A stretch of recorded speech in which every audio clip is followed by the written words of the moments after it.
You need to have one like this. Is that, are you the one that provides the Tootsie Rolls? Sort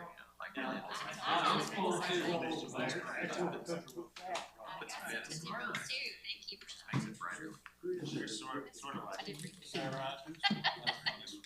You know. 1, 2, 3, and you'll go red. I see them. I can't say I really.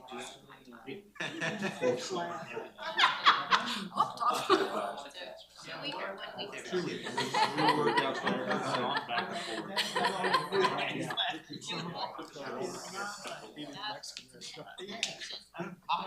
It's going. 2 rows, 2 highway. Yeah, that's right. Well, let's go ahead and get started here. I have 12 noon. And I would note first for the record that everybody is here except Mr. Culper. So we have a quorum and we're good to go with the quorum. Last month's minutes, did everybody get the minutes? And if so, do we have a motion to approve? So moved. A motion to approve by Ms. Mobley, second. Second by Mr. Engel. Any further discussion? All in favor say aye. Aye. Any opposed?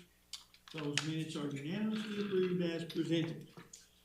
The, really good for the planning commission, the only item on the agenda is the thing we tabled from last month out in Pinewood Estates about the shortwave radio antenna thing that the applicant has applied for out there.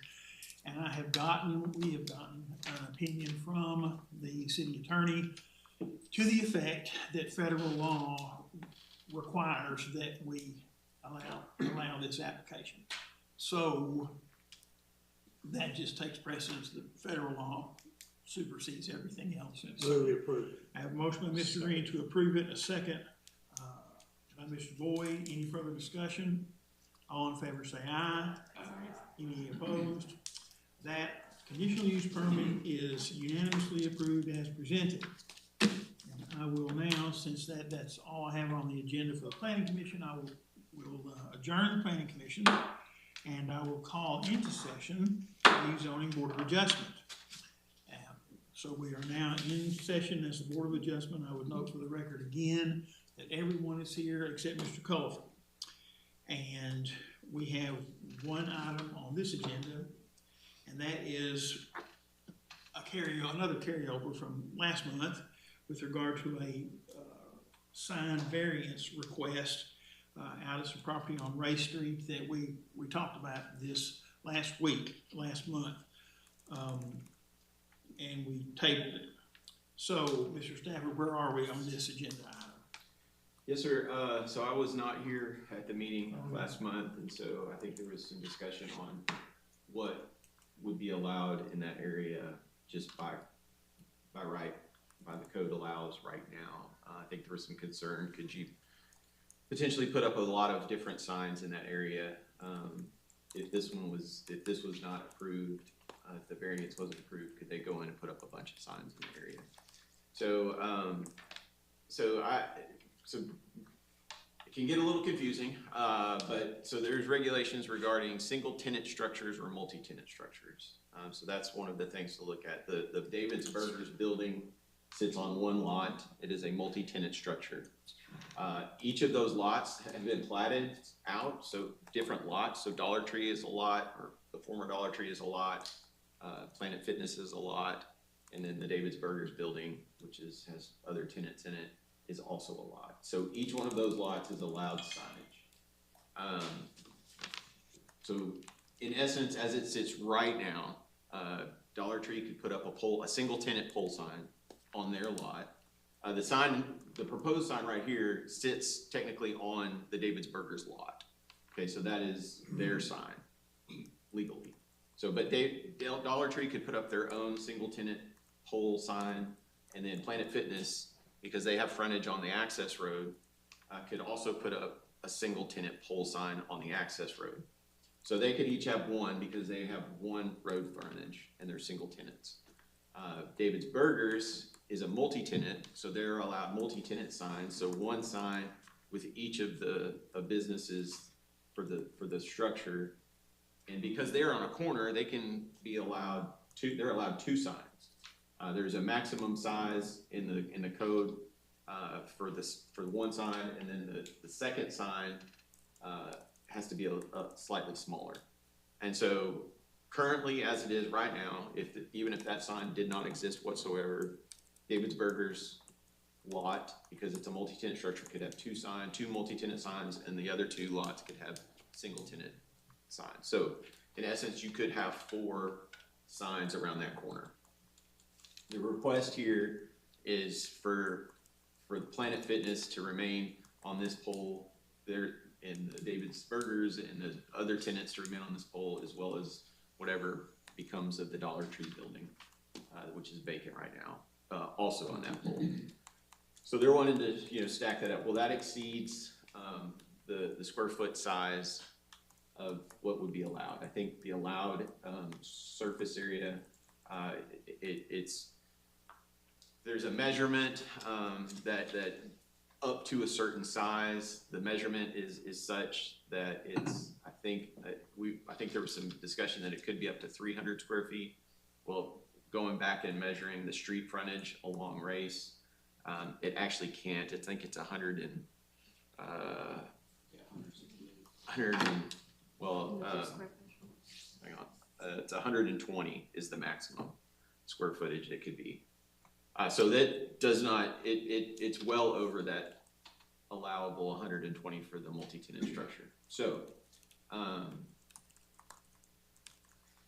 so I say that to say it's existing, the existing already was greater than the 120 allowed, but technically they would be allowed to put a second sign on the on-ramp, and Dollar Tree could put up a sign, and Planet Fitness could also put up a sign. So anyway, so I think that's where we stand as far as, I think for your consideration, in my opinion, that the ask is, and I did put in your packets to remind, you can place any sort of conditions on a variance request. So if the idea is you don't want any other pole signs on the other lots, and you're allowing those 3 lots to all stack on that one pole, I think that's an acceptable condition you could place on the variance. If you just wanted to keep it to that single one and allow the overage, but if we allow the overage, Dollar Tree can't go put up their sign, you can't put up a second sign, and Planet Fitness can't come put up another sign. So we can restrict that Dollar Tree lot from ever putting up another sign since they're already placed on this pole sign? That's correct. The variance can carry any sort of condition or restriction that you wished it to, because it's not meeting the code, so you can place a restriction on it. Does the variance go to, I'm sorry, asking a question, to this lot? Because we and I No, talked it about goes to the sign. parcels. So the sign is what is non-compliant. But the lot itself, let's just say, because right now they're common ownership. Right. So David's Burgers folks own all 3 lots. But if they decide to sell off Dollar Tree calls our department and says, hey, we want to put up a Dollar General, and Dollar General wants to put up a new sign, which technically they'd be allowed, but they would ask, are there any variances, restrictions, or otherwise on this property? We would answer, yes, there is a variance that says you can only advertise on the pole sign located on David's Burgers lot. You can't put up an additional pole sign. So it does go with that. So then they'd have to come back to us again. And either ask for a variant or to Rethink rethink that, or they would have to talk with the David's Burgers folks on whether or not they would be allowed and what the deal is on advertising on that pole. But it has the potential of forcing them back in here It could, for yes, us to rethink. yeah, whatever so it is. that's right. So I mean, the first question any sign company always asks on any property around the city when they call our office, is there any special sign districts that affect this location? Is there a variance that's associated with this property? Is there, those types of things. So the answer to that question when they would do their due diligence would be yes, there is a variance that exists, and you can only advertise on that pole sign. I see she's here. What's the height of that sign?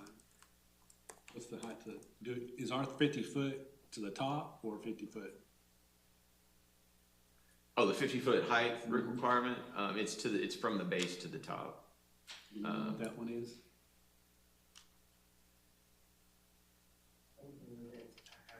It's pretty tall. It's a lot taller than 35. Well, yeah, they're allowed 50 because of their Within proximity to 150 with 150 feet of the highway right the of way. highway right of way, so they're allowed up to 50. I did not measure the height of it. It's pretty tall. It is to the tall. Dollar Tree sign. I went out there the other day and it's. I mean, I would estimate it's probably pretty close to 50 foot. Mr. Stafford, one of the things that we discussed last time was the potential of them rearranging, right? Like that Planet Fitness sign is a 6x22, and like they could reconfigure that and split it in two and have two signs instead of one. If they did that, would they need to come before this group? So, like I said, the existing sign right now, the square footage, I think, is out of compliance, what's allowed. As a multi-tenant, the way it exists exactly. Now, it's a non-conforming use. We typically will allow somebody to come in and redo the sign panels if they're not messing with the structure at all. And so, meaning like, you know, the Planet Fitness could become, you know, a 10 fitness sign or whatever. As long as you're not messing with the square footage or if you're just changing out the sign panel. So if there was a way to lump all that together on those 3 panels that exist, then yeah, technically they could do that. But you know, by adding the extra 2 tenant panels, that increases the size. So that's really what's triggering it being here. But yeah, if they wanted to try to put 3 panels on that longer Planet Fitness one, we would even have, because we don't regulate what the content of that sign says. So it could say, if Walmart wanted to put a sign up there and they were agreeable to it, like even though it's across the street, we don't look at what the actual business or the text says. We just care about the size and where it's located and all of those things. Thank you. Do we know if the plan is to replace the Dollar Tree sign with whatever is going into the Dollar Tree? More than likely, yes, ma'am. And it would be the same cabinet, just like Phil's talking about with the square footage. And it would just be a graphic change or face replacement, yes, ma'am.